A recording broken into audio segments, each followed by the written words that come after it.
You're listening to the Today in Manufacturing podcast. Hi, I'm David Manti, and welcome to a new episode of the Today in Manufacturing podcast. With me this week are Jeff Ranke and Anna Wells. We each have more than 15 years of experience covering the manufacturing industry. Every week, we take the 5 most popular stories on our websites and discuss the implications they have on the industry going forward. Before we get started, please make sure to like, share, and subscribe to the podcast. You could also help us out a lot by leaving the podcast a positive review on whatever platform you use. Finally, if you want to email the podcast, you can reach any of us at Jeff, David, or Anna at IEN.com with email the podcast in the subject line. We're also live every week on YouTube, so make sure to subscribe to us at IEN Magazine to get a notification whenever we go live and join us in the live chat. Jeff and Anna, we've done it. Episode 100. I'm excited. It has gone really quick. Jeff, how you feel about episode 100? I'm excited. It was interesting kind of looking back a little bit, and I'll talk a little bit more later on when we get to kind of our closing thoughts and some of the things that came up just looking through some of the previous notes of past episodes and stuff like that. But yeah, it's awesome to be here. And this was a good thing to have this week because I'll be honest, getting out of that mode of getting up at like 9 o'clock, putting on sweatpants and watching movies while I eat Christmas food all day was not easy this week. No, it was, we really wanted to try and get the family back into the routine of school and work. And I'm like, I planned for the last 3 to 4 days before we came back to do that. And we just did not execute that. And I was more with you where I'm like, you know what? I'm sure everyone will just roll back into it. Yeah, it'll be fine. Anna, for the 100th episode, I wanted some sort of party popper or confetti. Yeah. But while we were gone, our producers outfitted the studio with all brand new equipment. So I figured maybe confetti would have been a bad choice. Yeah, well, unfortunately, they were too preoccupied to make like a really cool hype video, which I thought would be a great way to come into this. Oh, yeah, some sort of episode 100 sizzle reel. Yes. Our best takes. Jeff's hottest takes. There is no sizzle today, but we are here. Welcome to the sizzle-less 100th episode. Jeff, I give you a lot of credit for going through those old notes. I was just like, you know what? I'm sure something will come to mind. Let me stir your memory. Yeah. There's some good ones to call out there. Really hoping to piggyback your notes. All right. Well, let's jump into our first story this week. Top vehicles to look out for in 2023. The auto industry has a little something for everyone this year. The car experts at Edmunds.com recently came up with the 5 most noteworthy vehicles that will be available this year. From least expensive to most expensive, here they are.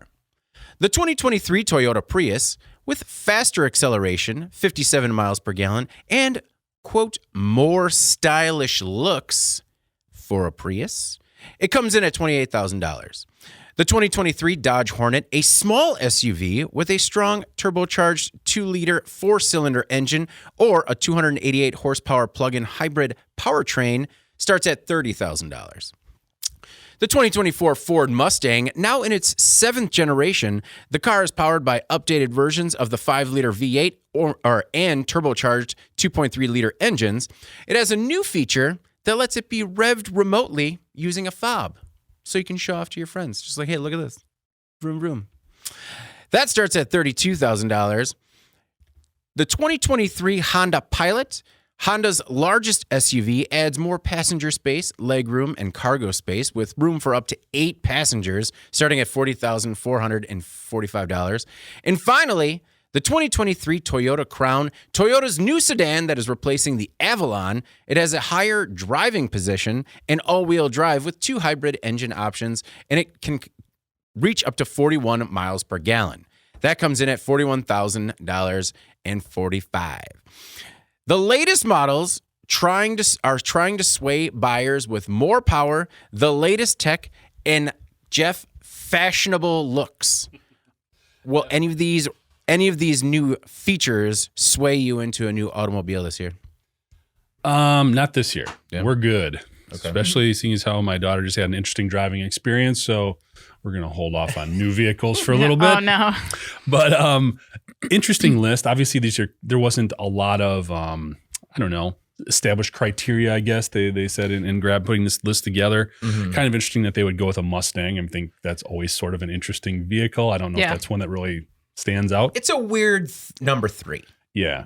The ones that caught my attention, and probably you guys as well, are the first and last ones that you mentioned. The Prius, first of all, and this was alluded to in the article, but just the things they did from an engineering perspective and a design perspective. They made it look, maybe this is kind of harsh, but they made it look palatable. Like a little less like a Prius. Yeah, I mean, in the past, that was not a real exciting looking vehicle. And when we talk about getting people on board, and the other thing that was interesting here is none of these are pure EVs. You've got hybrids here, and that's what Toyota does. But again, getting people more excited potentially about making that transition away from an internal combustion engine vehicle. The Prius, again, that's something you could see people gravitating towards just because of the design changes that they made to it. The other one I think is really interesting is the Crown, because again, it's another hybrid, but it's that 4-door sedan type of look that everybody was trashing. Like everybody was getting rid of the Malibu and everything else. And when you look at it, now they got the picture that we have here and the picture that they provided, it's got some special wheels on it. They did raise it up a little bit. So it's kind of competing more in that CUV type category as opposed to a sedan. But it's a sedan. Yeah. I mean, and it's got a little bit more power to it, but then with the hybrid, it gets a little bit better gas mileage. So or fuel efficiency, it's an interesting look. And that's the one that I'm going to be paying a little bit more attention to, because the overall aesthetics of that one, for somebody like me who's been very reticent to make that transition to an EV, that's the type of look I could get into, that type of a vehicle. So I think those two are the ones that really caught my attention. Anna, what were your thoughts when it came to some of the new things and new features that we're seeing in automobiles that are going to be hitting the market this year? Yeah, I think, we've been seeing a lot about full electrics being teased. And so it's sort of easy to assume that automakers have all of their eggs in that basket. Excuse me.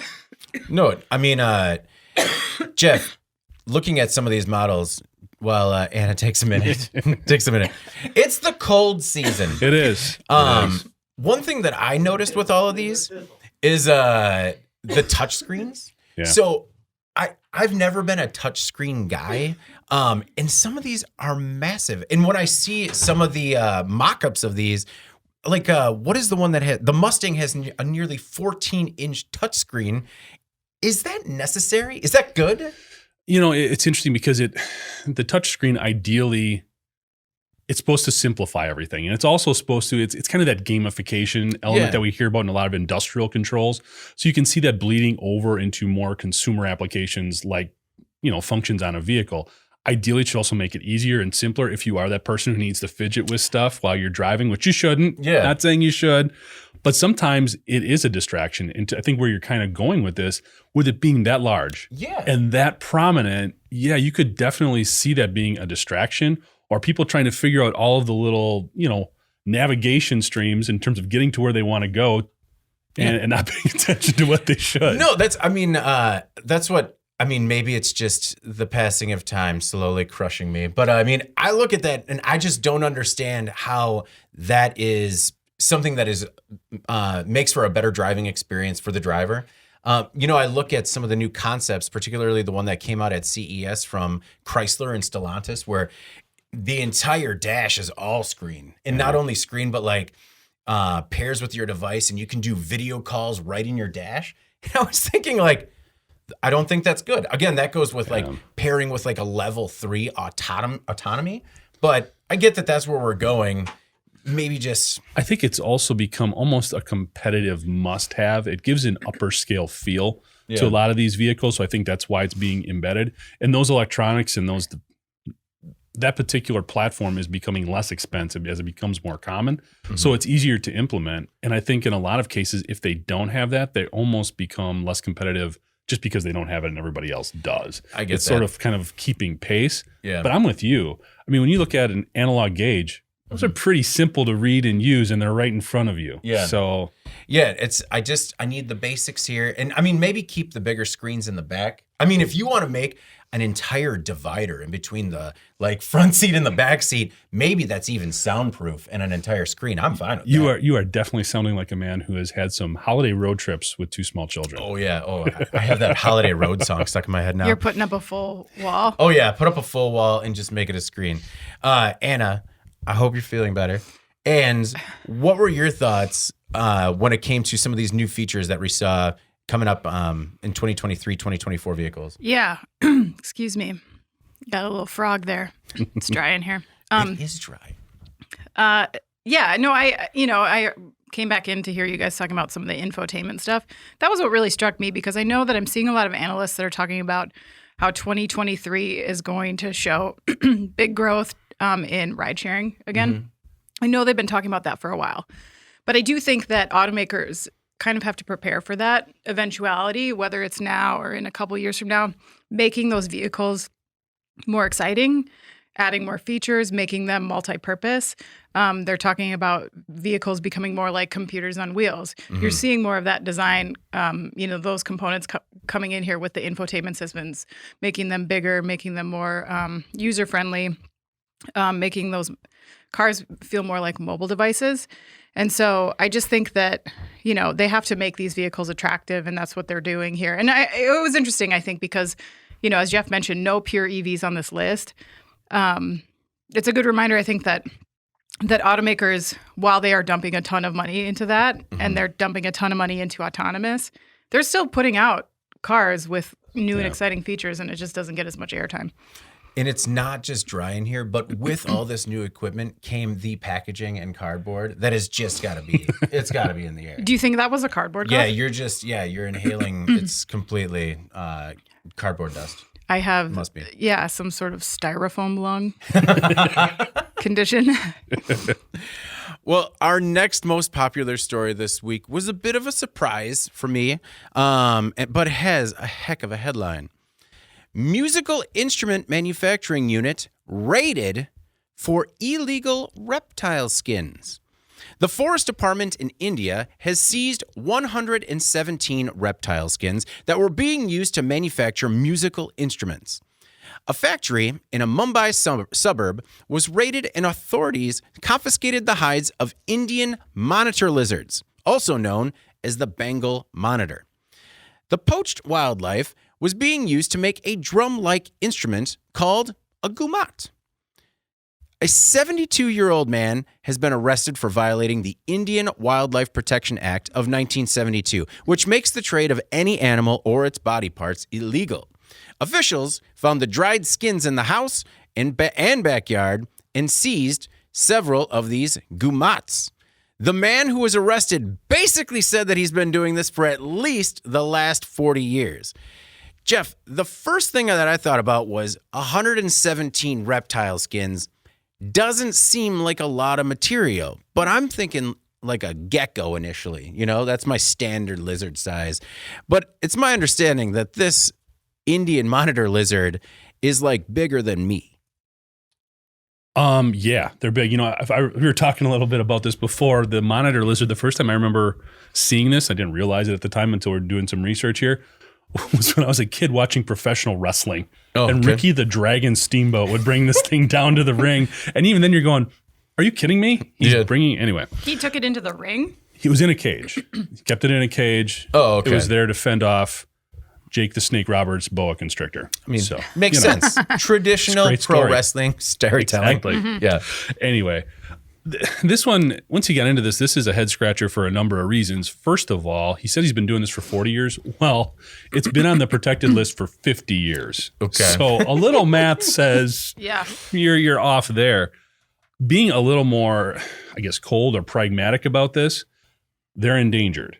Okay. Mm-hmm. These are animals that aren't real crazy about people. It's not like they're just wandering around the streets. You have to go find them and get them.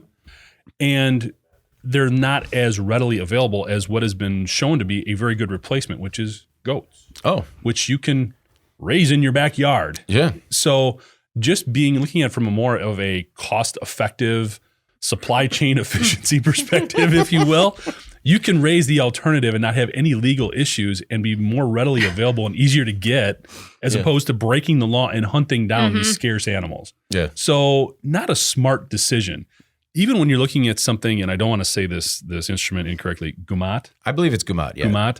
It is kind of a traditional drum that's used in a lot of things, but even those who are very much into the traditions have said, don't use monitor lizard skins anymore. We're using goat skins. This is what you should use. Yeah. So for this individual to do this, basically it just seems either there was some sort of financial benefit to using these illegal skins and doing what he was doing and trying to play the whole, I don't know, I'm an old man and confused card. I'm an old man and confused. Doesn't really play well here. He's a purist. Back in his day, a gumat was a lizard skin, not a goat.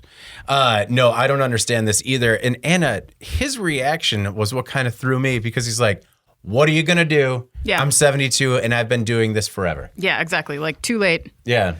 There's too many gumats out there with lizards. Yeah, and I think the easy assumption is that like this is a crime that impacts these animals alone, which it does significantly, right? I mean, but animal poaching affects entire ecosystems. As Jeff mentioned, these are endangered. It tends to create a circular pattern where more poaching creates more scarcity, and therefore it just feeds itself until those animals no longer exist. But also, illegal wildlife trade and poaching has some very significant human consequences. In doing research for this, I came across some data that was published by the International Wildlife Defense Foundation. Okay. And they outline the impact of poaching on human health. And I think this is all the more impactful to consider when we're coming off this COVID-19 pandemic. But they describe the emergence of numerous zoonotic diseases that have been linked directly to wildlife crime. Oh. And these include links to SARS, Ebola, monkeypox, others. I mean, it's pretty alarming. Mm-hmm. And they cite CDC claims that 75% of diseases reach humans through animals. A fact made more worrying, they say, because the illegal entry routes used by smugglers bringing exotic wildlife and their parts into international markets are unable to be effectively monitored, let alone quarantined and controlled. Yeah, they're not too concerned over the cleanliness of their facilities. No, and they're not above board. They're not being tracked, right? So the victims in these types of cases are not just animals, they're potentially people as well. And the data illustrates just how quickly and intensely this can get out of hand and spread and create diseases that are novel and there's no treatments. I mean, we just saw that, right? Mm-hmm. So we're still in it. We're still in it. Yeah.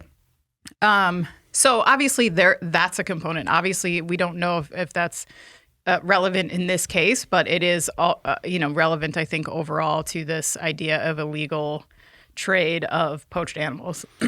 But secondly, and I think from just a very practical standpoint, anytime you flout a rule that exists for everyone, you give your business a competitive advantage that's just truly unfair to your competitors, right? It creates some negative competition elements in that market. So in this case, this person admitting that he had just blatantly done this for 50 years, I think that is horrifying, and this case needs to be taken seriously.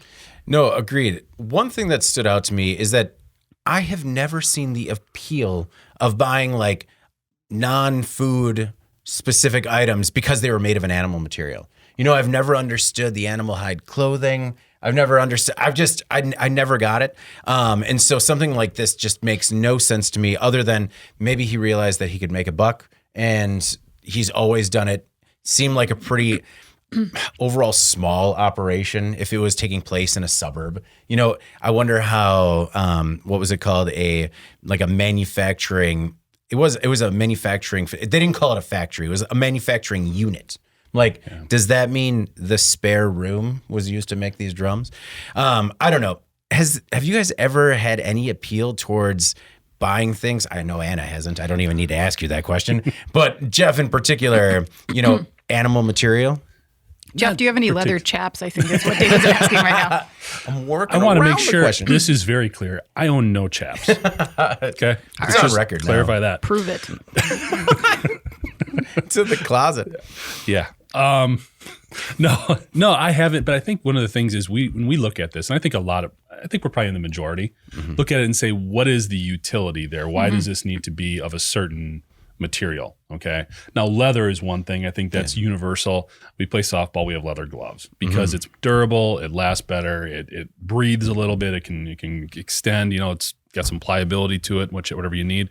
So there are certain applications there. But I agree with you. When it gets into certain lizard skinned apparel, people, they're just into it. And I think they lose perspective on a lot of the things Anna was talking about in terms of the fact that it's not just a piece of material. that was a living, breathing creature that had a place in the ecosystem, and you're potentially creating other issues by not respecting that fact. Yeah. So. And I thought you raised a really interesting point about how this illegal trade is not just, has like a real impact on disease. That was a part of it that I never really thought about, even though we follow U.S. Customs and Border Protection. And every once in a while, you see a shipment of hides or illegal animals trying to make its way into the U.S. It always confuses me. Just like, where was that going? Like, why? Yeah, I don't even understand. All right. Well, our next most popular story this week. Unannounced rocket launch causes UFO scare. Just before the new year, South Korea's military test-fired a solid-fueled rocket. A jagged tendril of red and white vapor shot into the sky behind a bright white light. The unannounced launch triggered a public scare as people thought it was a UFO appearance or a potential missile attack from the north. The rocket launch was part of the country's efforts to build space-based surveillance and improve national defense. The military didn't notify the public because it involved sensitive military security issues. Jeff, they didn't notify the public, but if the public is going to see it anyway, I feel like a simple heads up makes the most sense. How simple heads up. I'm with you there, especially given the location. Yeah. There's a ton of tension there. I think previous to this, there's actually a situation where a handful of North Korean drones actually made it into South Korean airspace. So you can appreciate how tensions would be even heightened beyond what they typically are in this neck of the woods. It was 4 days after that. 4 days after these drones crossed the border for the first time in like 5 years. So people were kind of on high alert. There's that. And I think there's also, it brings out sort of an interesting social layer to things as well, because now space launches have become so commonplace. You see so much video footage and imagery of them. You expect to see a certain thing. There's a certain aesthetic visual that you get from a rocket launch. You're used to seeing the big clouds of smoke and everything else. And that comes from the fact that this was a different type of fuel that was used here. Yeah. Just to offer a little context, and I'm sure there's people with aerospace and munitions expertise that I'm under-explaining this to great length, but basically they were using the equivalent of, barrels of gunpowder. It's a solid fuel source. So it has that initial bang, boom, it's gone. When you look at a lot of commercial launches, it's very similar. They use that initially, and then it switches over to a liquid propellant, which is why you have the initial big cloud and then kind of the vapor trail, if you will. So the fact that this was just a solid fuel source exclusively, that explains why it looked so different, which again goes back to your point of give them a heads up that something's going on. Yeah, it's not like they're going to perform the test and there's going to be no trace of it. Or maybe, to me, when I looked at the tendril of vapor, it looked like the test really didn't go that well. Well, and not to be a conspiracy theory guy about this, but the fact that they didn't give you a heads up, they used a different type of fuel source to make this happen very quickly. Maybe there were some more offensive elements involved here. From a military perspective, going on the offensive that didn't pan out. Maybe I don't know. But they were come forward and they did say this was for some monitoring equipment. So yeah, I don't know. It's interesting, but again, creating that type of panic doesn't really help your situation.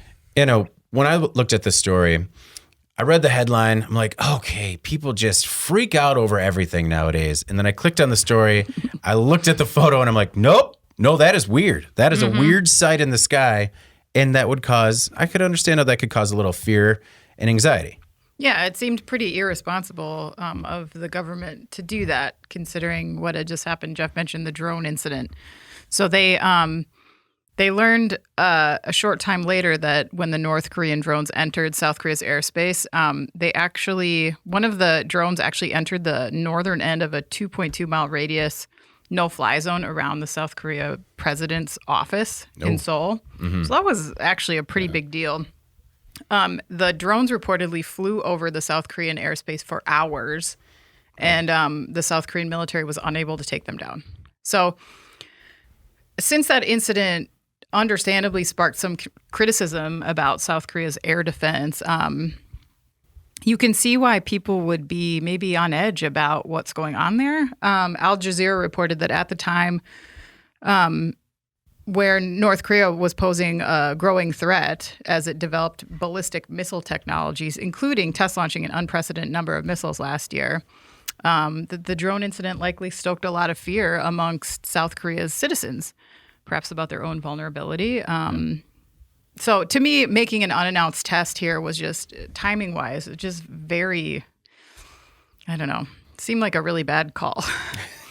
Or just come out after the fact and be like immediately after the fact. Yeah. We just launched something. It was important to keep it secret. Yep. Yeah, not be reactive, but be a little more proactive with it. Exactly. And secondly, we spoke on a recent episode about the concept of alarm fatigue. We talked about a factory where there was some retired equipment that was regularly sounding alarms. And so the personnel in the plant became so used to that noise that they didn't respond to it anymore, or really hear it anymore. Mm-hmm. And that caused a problem later down the road when there was a real incident and it just didn't register with anyone. Mm-hmm. Like, this is that in real life, this kind of stuff. I mean, This is why you don't blast tornado sirens whenever or, fire alarms whenever, because people lose confidence in those alerts and they don't know, you know what I mean? So if you're in a situation where you're at risk militarily, and maybe you do get attacked in those seconds, like precious seconds, people taking cover, really mean a lot in those scenarios. And people are standing around being like, I wonder if it's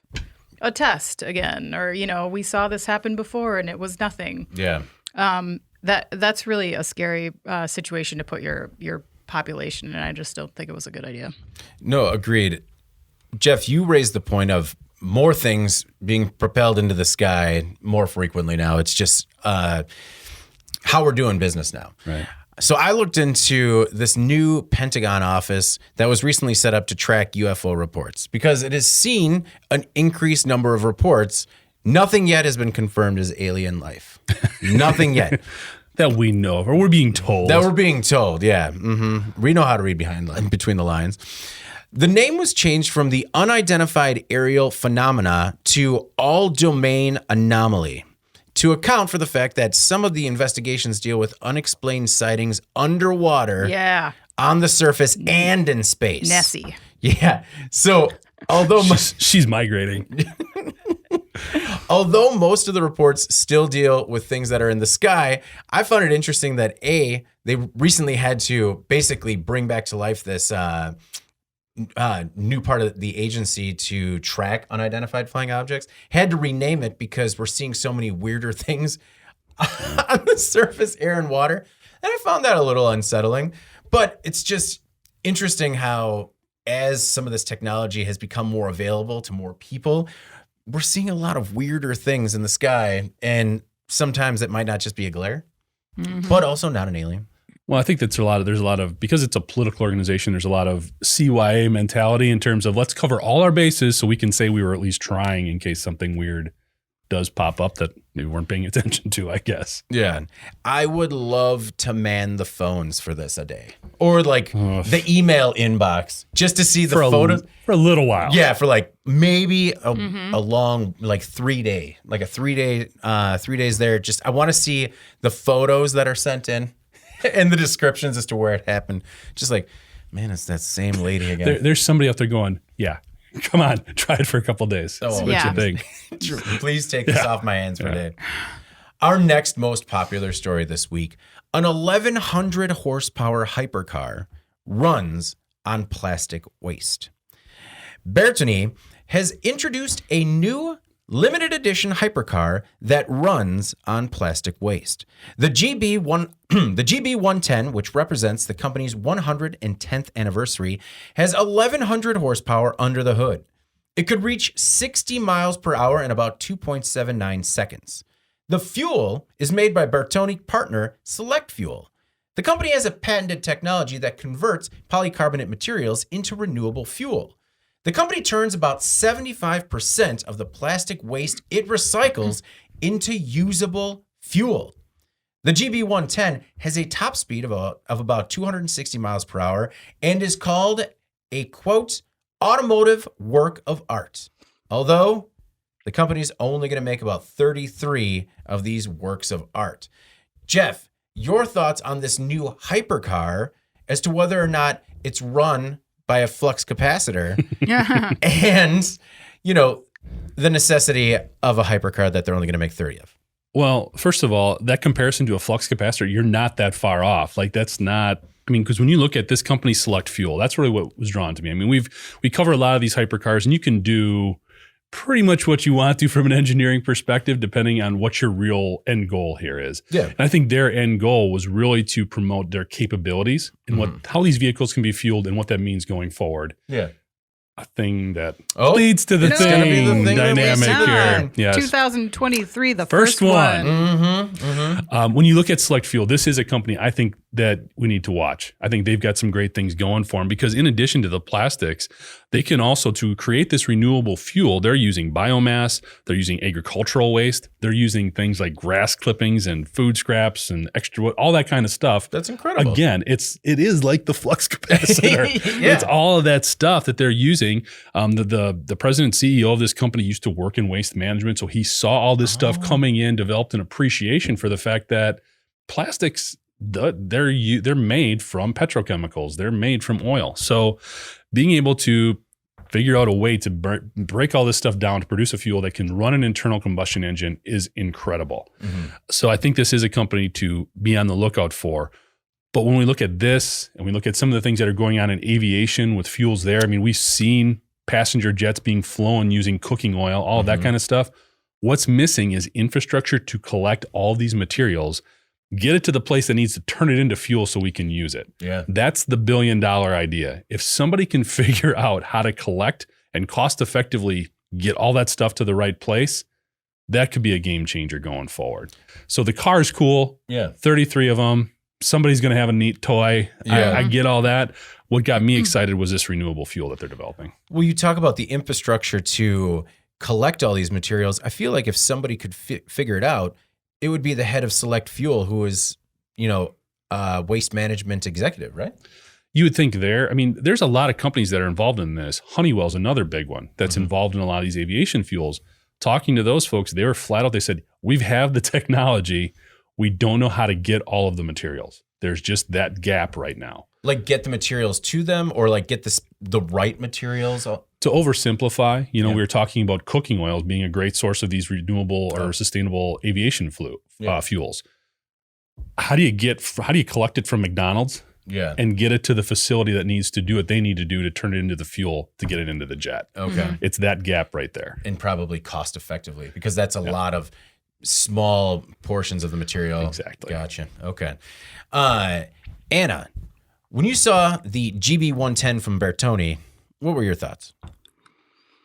I agree with Jeff that we need to keep an eye on Select Fuel, but I feel like for a different reason. Oh, no. First of all, I think we talk a lot about the need to diversify our efforts toward clean energy. And so I think it's exciting to not be relying on an all EV future here, be looking at, cleaner burning, renewable fuel sources. Obviously also addressing the massive problem that we have with plastic waste because we know that the recycling business is broken, but I don't think that's getting a lot of attention right now still. Yeah. And so this obviously would be a great way to kind of hit two birds with that one stone. So it's exciting to see this type of development. However, I think that we need to know more about Select Fuel because the prevailing science around plastic, especially burning plastic, is that it creates horribly toxic emissions. And this has been tried in other applications, this refuse-derived fuel like plastic waste fuel. And it's been criticized for competing with and displacing clean renewable energy because of its toxic contents. The International Pollutants Elimination Network even embarked on a series of studies when Australia, for example, began investing heavily in plastic waste to fuel processing. And they basically accused the country of using the approach as a Trojan horse to export plastic waste in a different way. Oh, okay. After China and Southeast Asia had banned taking that plastic waste as an import. Because this is a patented process, and if you go on Select Fuel's website, there's very little detail about how they do this. I found very little detail from outside parties saying, like, this is how they can do it without creating any toxic emissions. It's like the diagrams on their site are like plastic, patented process, fuel. There's no detail. So to me, I just think it's very vague, and I would like to know some specific details as to how this is being done, because right now, to me, not knowing that, it feels a little bit like greenwashing. Yeah. And or at least that's a potential that we would need to consider. Okay. Not knowing like how this is being done, because no one's ever done this effectively before. So Selective Fuel, reach out to Anna. Explain it to me. Let her see under the hood so she can like verify. I'm 5. Yeah, just I want to know how it's done. She'll sign the NDA. Mm-hmm. I will. So just playing devil's advocate here, let's just say their process is not as clean as we'd like it to be. Mm-hmm. Okay. Isn't getting that process going, and then I understand this is not a great track record here, regulating after the fact, isn't that better than what we have right now? I don't know, because I don't know how toxic it is. I mean, I think also, for us to assume that it's a great process and that it's better than what we have just because it's different, or just because it's trying to use like waste products. I don't think that's, I mean, we've learned a lot of lessons along the way, hard lessons about ethanol and, things that we thought were the next big thing that we found out later were not working. Mm-hmm. I don't know if it's better. Maybe if it was watched a little bit more closely, because I do think that there is a big opportunity. There is a lot of waste out there to find a new, a new way to use it. And I mean, if this could be done less toxic, in a less toxic manner, it would be beneficial. Yeah, I guess my perspective is we've got the end product that we know works.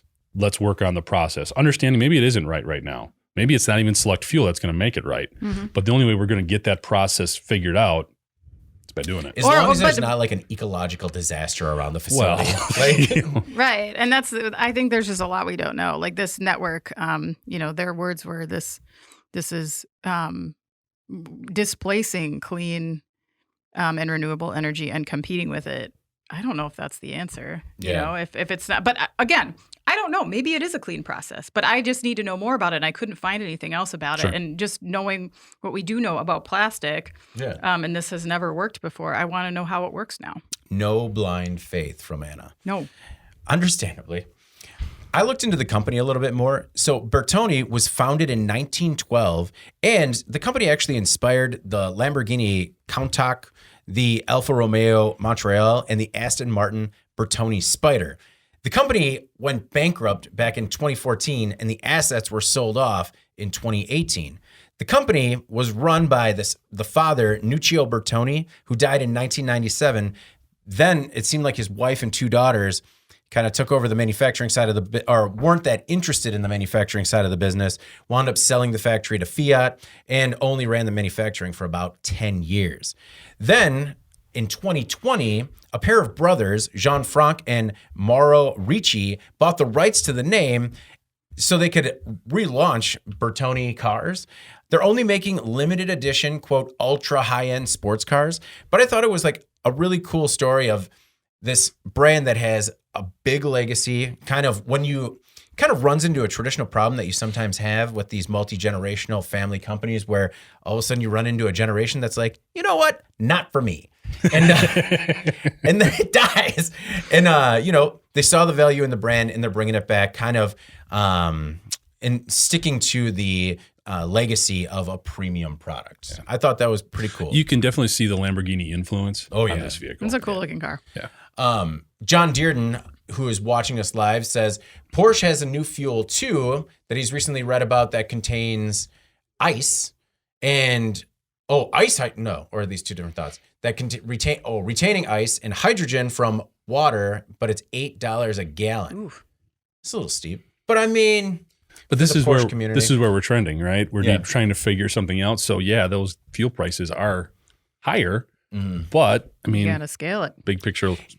Anna, if it worked, would you be willing to pay more for a fuel that was made from recycled items in a non-toxic manner? I think so. Yeah. I mean, I like personally, but I don't believe that lots of people would. Yeah. We see how Americans freak out about gas prices over like 25 cents a gallon. Yeah. But I don't know. I mean, we got solar put on our house, even knowing that the payback on that was like forever. Yeah. But it's just something that was important to us, you know? So I can see like using that if that was available, especially if it cut like trash out of the equation. Like that's amazing. That would be awesome. I think that would be a big one for me. Whereas other renewables are sometimes, this one's made from like a direct waste product, and we have a huge waste problem. And if I thought I was doing some sort of anything to help with that, especially living close enough to a landfill that on a bad day, it was bad. You know, Yeah, I agree. Yeah. If I thought I was doing just anything to kind of cut away at that, that'd be enough to sway me. Well, I think plastics especially, because I can't even think of a devil's advocate like argument to make about plastic waste and the issues that it creates. Like I don't even know how you try to like why sidestep. it's good. Like how do you even try to diffuse it? Like there's too much there. I mean, there's You know, no I argument. think birds like to use old plastic containers to build their nests, and we would be taking that away from them. Yeah, like a lot of bird nests that you see that are made in like the plastic troughs from Chinese food. Yeah, like Coke bottles and stuff, and you know, you would have to. I'm done a 180. I'm totally, totally. We against found it it. now. We found it. Well, our most popular story this week is Rolls-Royce ready to test massive jet engine. Rolls-Royce has finished building and is ready to test the UltraFan, a technology demonstrator. The first test is expected to take place early next year on Testbed 80 and will be operated using 100% sustainable aviation fuel. The UltraFan has a fan diameter of 140 inches and offers a 25% fuel efficiency improvement compared with the first generation of Trent engine. UltraFan is a long-term solution for net zero aviation, but in the interim, technology proven by the UltraFan development program will be transferred to current Trent engines to deliver better fuel efficiency and to reduce emissions. Testbed 80 is the world's largest and smartest testbed. It opened in 2020 and has already completed several hours of experimental engine testing. UltraFan has the potential to improve fuel efficiency of both narrow-body and wide-body aircraft by up to 10%. Anna, this story was a bit of a surprise to me that how popular it was with our readership. One thing that I liked the most about this story was how they came out and said, hey, this is not the next thing, but we're going to take pieces of it and we're going to add it to our engines until it's ready to roll out. It's progress. Yeah. I wish they would have not named it UltraFan because that was really dumb. I love it. UltraFan. It seems like some sort of, offshoot from an Asian community, like of the Power Rangers of something, like the UltraFan 7. Yeah. Yeah. Or like how much you love Taylor Swift. Like I would call you an Ultra fan. I am an Ultra fan. I helped crash Ticketmaster's website. Yeah. And I failed, I'm a failure from my niece. So Swift. So the progress is great. I think the World Economic Forum recently published a piece by the CEO of Heathrow Airport. His name is John Holland Kay, who calls sustainable aviation fuel, or SAF, the only option for long-haul flights to decarbonize. This is a solution that has actually been in use, he says, since World War II when oil was scarce, and it really continues to be underutilized. The thing I like about this Rolls-Royce story is that if production is ramped up on SAF, it can be used now without major modifications to airliners in many cases. And I think that makes it an easy path for airlines and manufacturers to point to ways to be decarbonizing without them having to invest in design changes. Like, well, if we'll use the fuel if it's scaled, we'll use the fuel if it's available. You got to make more of it. You got to make it cost less. They've been saying that for years, right? And I think to me, it's sort of an excuse to kick the can down the road. In this case, Rolls-Royce has really spent a ton of money on this engine, and it offers, as you said, 25% improvement in fuel efficiency on its own. And then they plan to use SAF for the first run. No promises after that. Yeah. But I think it's critical to be focusing on both the equipment side and the fuel side, not just the fuel. And if, you're going to be seeing, I know we're seeing other aerospace companies kind of get on board and look at fuel efficient designs. To see Rolls-Royce tout this type of solution, this suite of solutions that they say they have to offer to support sustainable air travel, it's always good. And when these big names do it, I think it creates some impetus for others to do, because obviously these efficiency gains will create a big competitive advantage for, customers who want to save on fuel, whatever type of fuel it is. So kudos to Rolls-Royce here, taking some steps in that direction. Jeff, one thing that I found interesting was the test bed, and just a testament to how new test bed 80 was that they said it's had several hours of experimental engine testing. It's just like, so you turned it on like once. It's like, turn the lights on. Yeah, guy pushed a broom around. It ran. It's good. What about some of the fuel savings that we're going to see with this engine? How that might translate to future aircraft? Well, first of all, commenting on why this performs so well, I think the image definitely helped. That was a pretty incredible visual. I think the turbine itself is like 10 feet. So just looking at it, it's just monstrous. It's incredible. An ultra fan. Yeah. It's living up to its name. Yeah. Is this the only thing bigger than the big ass fan? The ultra fan? I think so. The one thing that brought to my mind though, a little bit in looking at this, is that last line where it said it's about a 10% fuel efficiency gain. When you look at the test bed and the engine, this is like a $700 million project. Yeah. I can appreciate, again, the thing that leads to the thing, and that's what this is. But boy, that is a tough return on investment for me. I don't know. When you're looking at this from an initial perspective, I know Rolls-Royce isn't hurting, okay? But you just wonder if there's not, at some point when you look at what the ROI is, how much it makes sense. There's got to be something more down the line, you think, than just a 10% gain. You'd need more than that in my mind, I guess.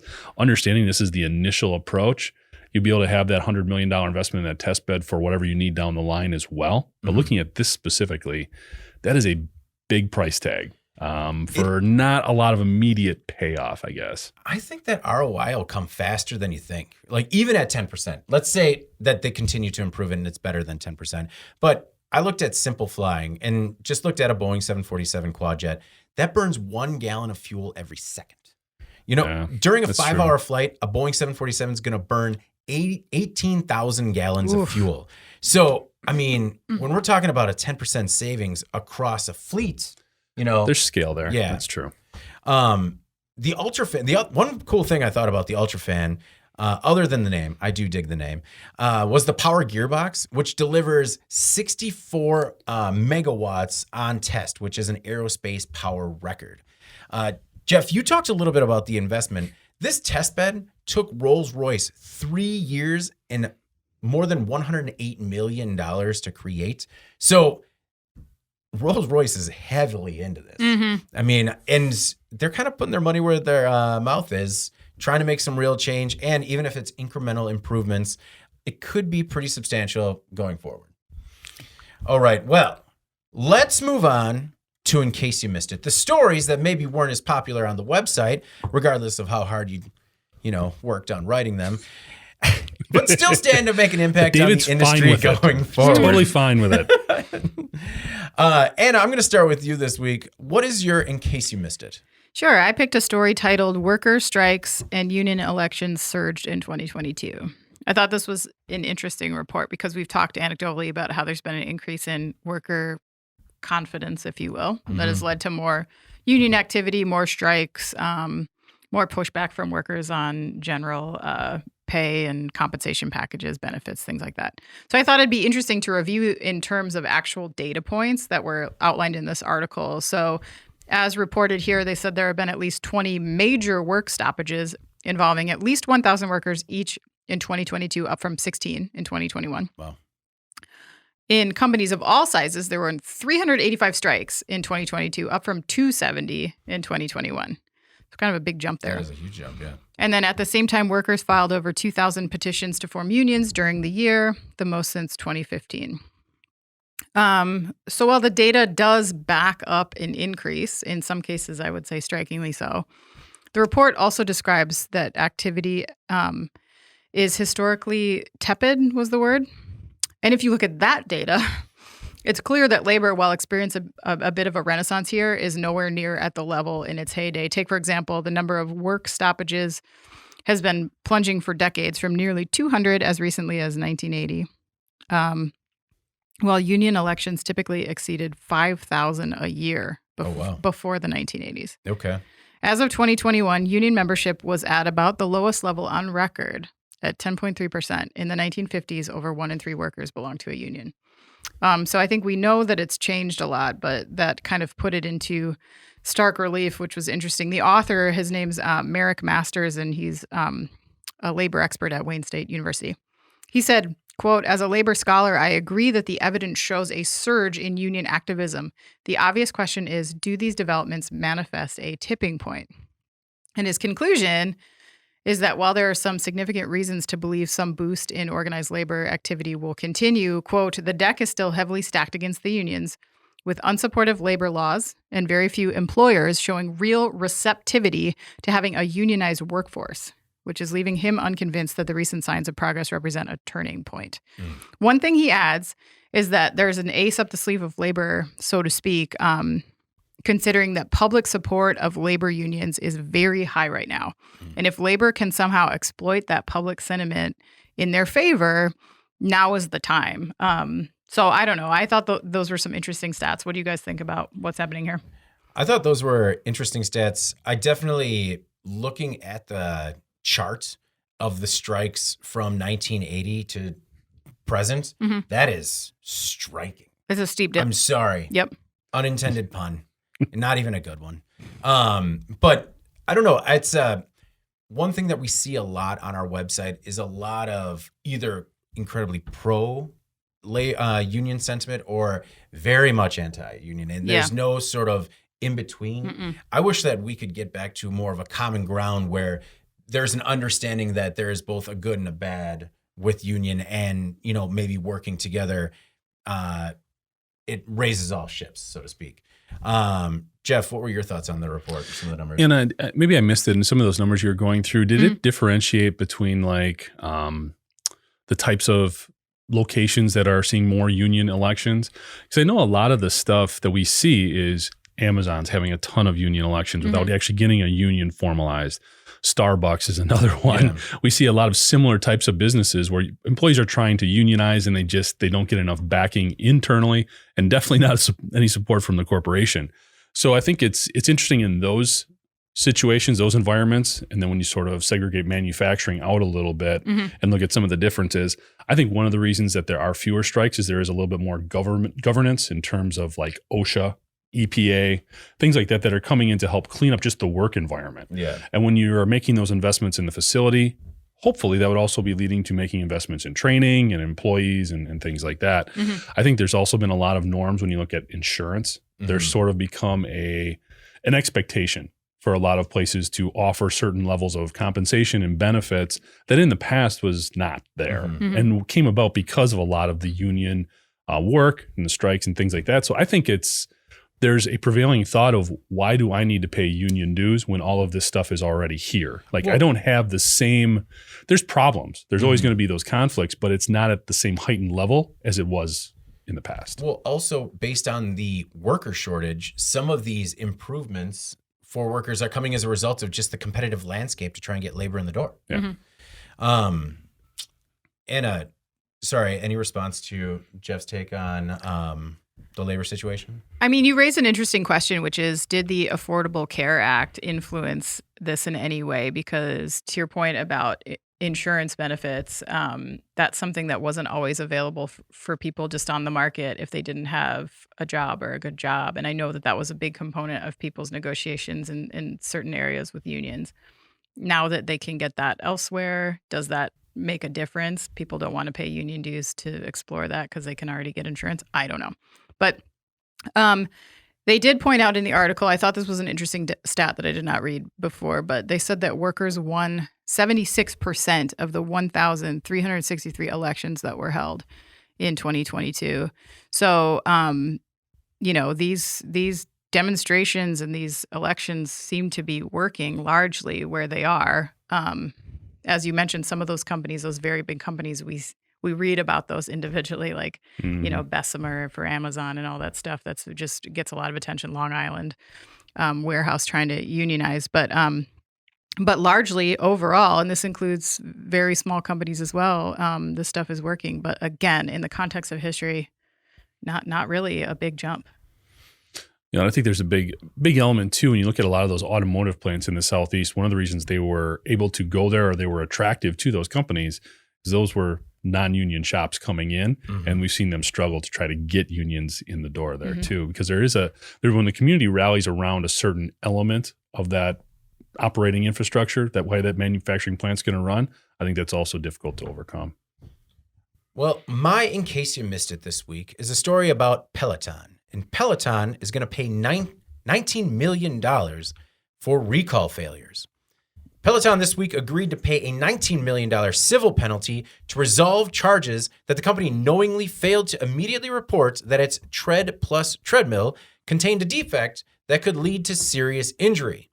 In 2018 and 2019, Peloton received multiple reports of pull-under and entrapment incidents in the rear of the treadmills, including reports of injuries.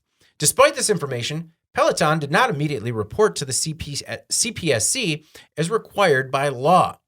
By the time Peloton filed the report, the company had received more than 150 reports, including the death of a child. Peloton and the CPSC jointly announced a recall on May 5th, 2021, but the company still distributed another 38 recalled treadmills. Now, I wanted to stop at this part of the story because this alone just kind of blew my mind as to why any company would, after receiving multiple reports of injury and entrapment, still continue to put that product out on the market is inexcusable. And I don't even understand that, which one of the commissioners came out and said, this is one of the largest civil penalties that it's ever handed out to a manufacturer because of how egregious it was. Now, another part of the story that I found interesting was that while all 4 of the CPSC commissioners accepted the settlement agreement, one commissioner, Peter Feldman, expressed concern over a lack of what he calls coherent enforcement policy when it comes to civil penalties. In a statement, Feldman compared the Peloton settlement to the Vornado air penalty, another recent failure to report case involving fatalities, a same number of incidents, and evidence of aggravating factors. Vornado settled for $7.5 million as recently as July 2022, which Feldman at the time called woefully inadequate. In this particular case, Vornado repeatedly failed to report a fire hazard with its space heaters, which led to the death of a 90-year-old Minnesota man in December 2017. Feldman, in a statement, says, quote, "I still do not know how to explain the discrepancy in settlement amounts. No one at the commission has articulated a coherent underlying doctrine or principle, and without principled decision-making, the product safety community will remain confused about the expectations the commission is setting for how we will deal with similar conduct." This kind of, as we were putting together this story, really took a turn for me because I couldn't believe that there wasn't this structure already in place and that 2 different settlements within 6 months of each other could be so drastically different. I don't know if you guys had a chance to look into this story at all, but I found it kind of surprising. Yeah, it's confusing to me as well that if this person on the council can't explain how the settlements are determined, then no one can, right? But yeah. I guess you see similar instances with the court system in terms of how companies and people are penalized, and but that's that's a very disparate system, right? So I don't know. That doesn't make any sense. As for the 38 recalled treadmills that were sold after the company received the injunction or whatever you would call it, to me that seems like just very inadequate operating procedures. Like somebody was not alerted. They're not trying to make money on 30 something, three dozen treadmills like under wraps. Like this is. Somebody didn't alert a retailer, or somebody didn't alert a distributor, or something like that, which means that they were all jumbled up in there. Yeah. No, it was definitely a communication error. And for as much as we sometimes criticize OSHA in terms of what the fines are and how they're handed out, I mean, there's at least seemingly a pretty clear down to the body parts and the offense as to what everything costs. There's a formula. And I think one of the issues here, and Peloton could be a poster child or a case study for how to set this type of thing up. When these types of occurrences happen at these companies, everything's on fire. Okay. They don't know. Everything is mismanaged. Everything is out of whack. Everybody's trying to respond to something, and it's not in a uniform manner. It's what is the biggest issue right now that I have to deal with? So if you're Peloton, it's not working with the CPSC. It is, how do I make sure I get this off the market or this taken care of, or I don't piss this retailer off, or how do I handle all these workers, or whatever the dynamic is? There's just a lot of different moving parts that they need to manage. And I think what that leads to is then when a government organization goes to these companies and says, okay, you screwed up, we need to figure out how badly and what it's going to cost you. These companies have no way to give them any direction on how bad the situation really is, because they don't know, because they've been putting out fires for how long. And again, that's where you do need that structure to come in from an agency like this to help say, no, these are your priorities.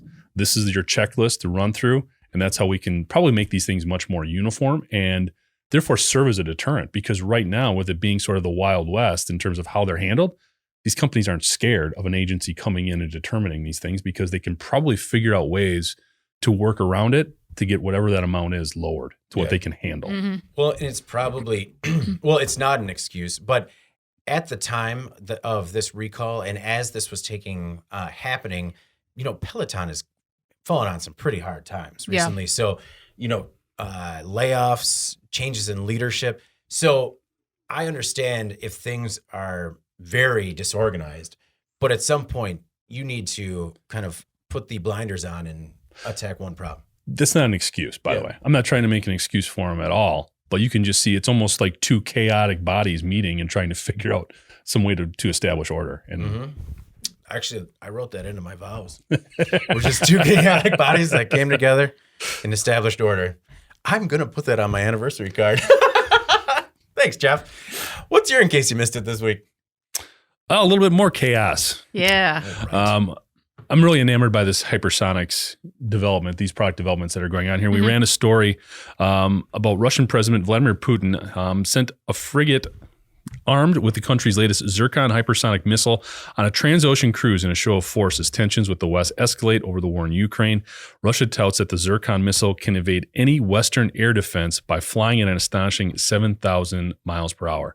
So basically these hypersonics, something we've been talking about a ton, being developed, especially in China. The U.S. is working on them as well. Now we're seeing the first supposedly operational hypersonic missile here. Lockheed has done a lot of work here with the U.S. We've seen some tests that have been done with hypersonics. So it's interesting that Russia, who likes to jump the gun a little bit on these types of announcements, is saying they've got something. The U.S. responded saying, we're good. Don't worry, all is well. So as to the truthfulness of what Russia actually has, who knows? My takeaway from this was a little bit with the war in Ukraine going on and the way things have been so divisive, a lot of this hypersonic technology is probably coming from China, if we had to guess, which then leads back to a lot of the tension that has been raised between the U.S. and China over a lot of blacklisting of suppliers and not letting U.S. manufacturers work with a lot of these Chinese companies, because down the road, somewhere, somehow, it could lead to a military application because so many of those Chinese companies are owned by the government. So when you kind of look at sort of how all of this stuff becomes connected, those chips that we're talking about that China is saying, hey, it's for a computer, it's for a cell phone, we don't know. Yeah. And that's why we do have to be very careful, because now we're looking at missiles that if they're traveling this fast, there isn't a missile defense system set up to handle hypersonics right now. Right. Even when all that coverage we did on the B-21 Raider, that new stealth bomber, it's not equipped right now to handle hypersonics in terms of either carrying them and deploying them or defending against them. It might be able to figure out they're coming, but by the time they're coming, that's too late. If they can actually do this. Okay. So again, it's just interesting how all of this leads together and how it's almost working two steps backward in the supply chain to make sure from a defensive perspective, we're ready, we're prepared, and we're doing the right thing. So I just thought it was interesting how it kind of ties everything together when you look at the bigger picture there. Definitely. Do you think it's real? That was my question too. No, I don't think they've got them yet, especially not deploying them off of a boat. Okay. No. Okay. I share your sentiment towards the hypersonics. it's precarious, the position that we're in, though, covering manufacturing and product development, where we see all of this technology from the ground level as it matures. And sometimes it's difficult where you see the excitement of its capabilities, and then once it becomes real world, how it can become quite dangerous. Yeah, it's just, you've said it many times. We can't have nice things, right? Oh, yeah. Can't have nice things. Let's take this hypersonic technology out of the missiles, put it into our planes, so I don't need to kick the person's feet in front of me for any longer than necessary. Well, just all the supply chain issues, man. If we could get stuff traveling at hypersonic speeds, imagine what our supply chain issues could dissolve to. Right? I could have gotten my calendar before 2023. See? Yeah. That's all we want. Made it to Jan 3rd. I didn't, we had nothing on the wall. Just bare. You had no idea what day it was. No idea. The kids just stood there. What do we do?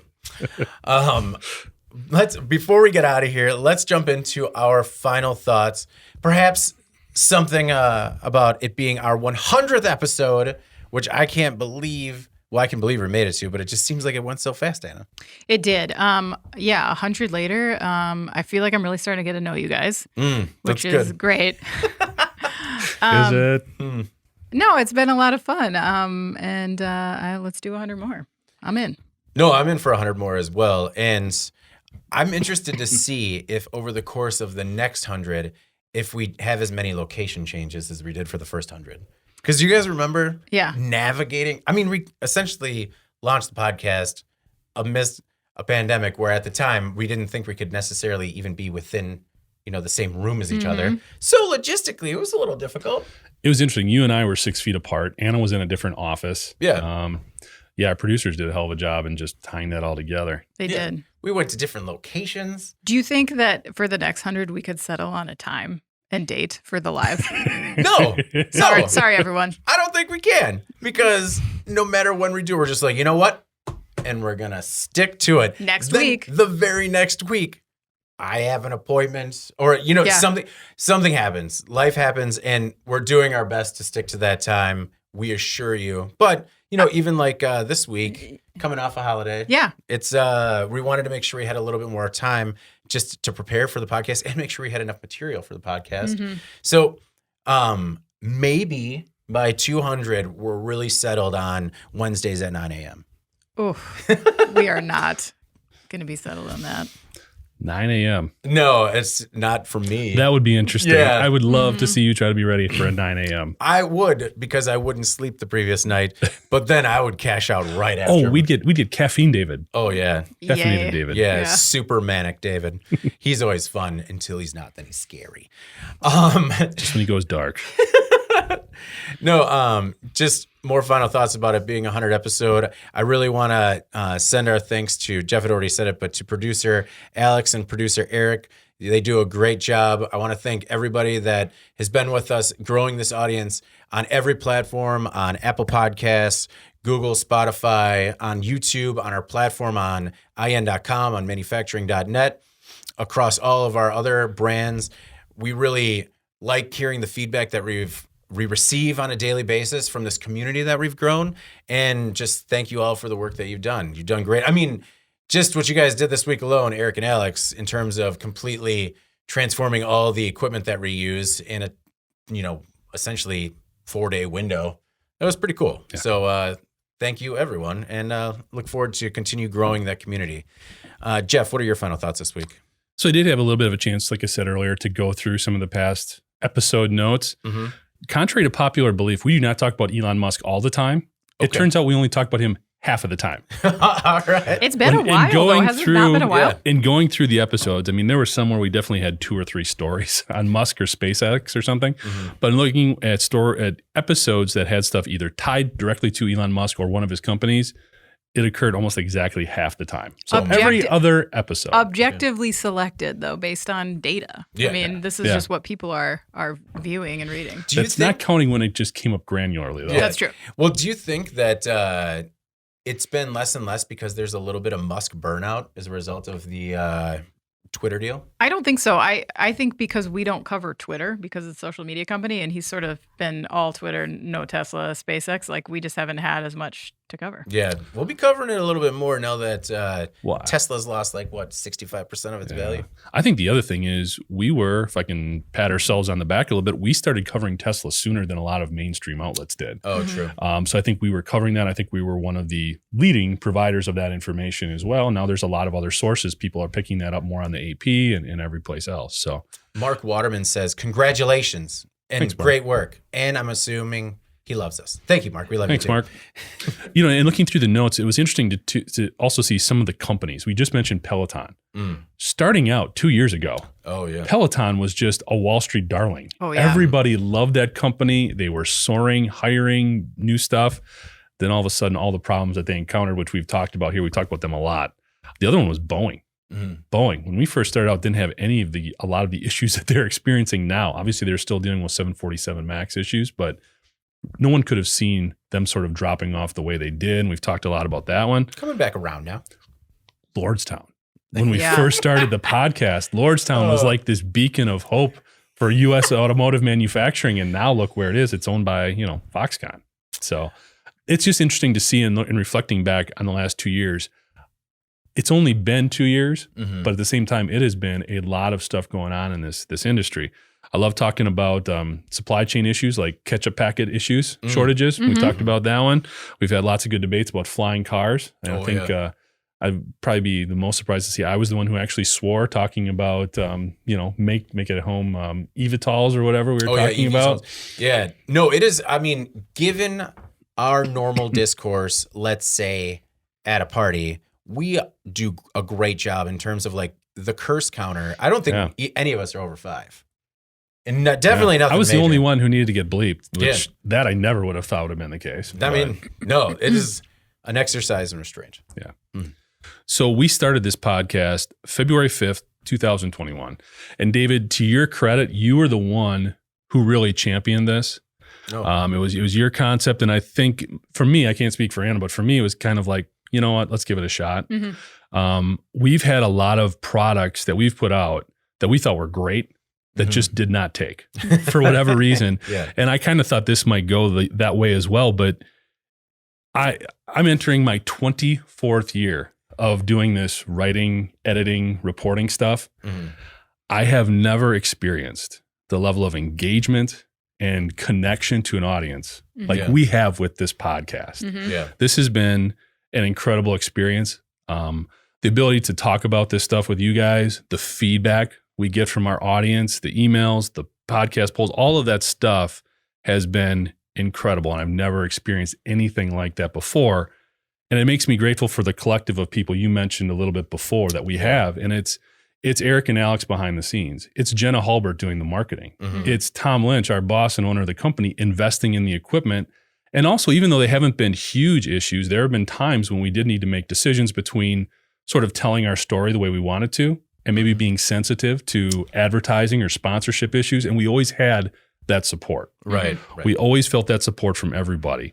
And it's just been an amazing experience. And I'm just very grateful for it, very thankful for it. Just appreciate everybody who listens and watches and interacts with us. Because it's, like I said, I've never seen anything like this or experienced anything like it before. And it's been incredibly rewarding. So, and thanks to you guys as well. This has been a lot of fun. Oh, he did get to us.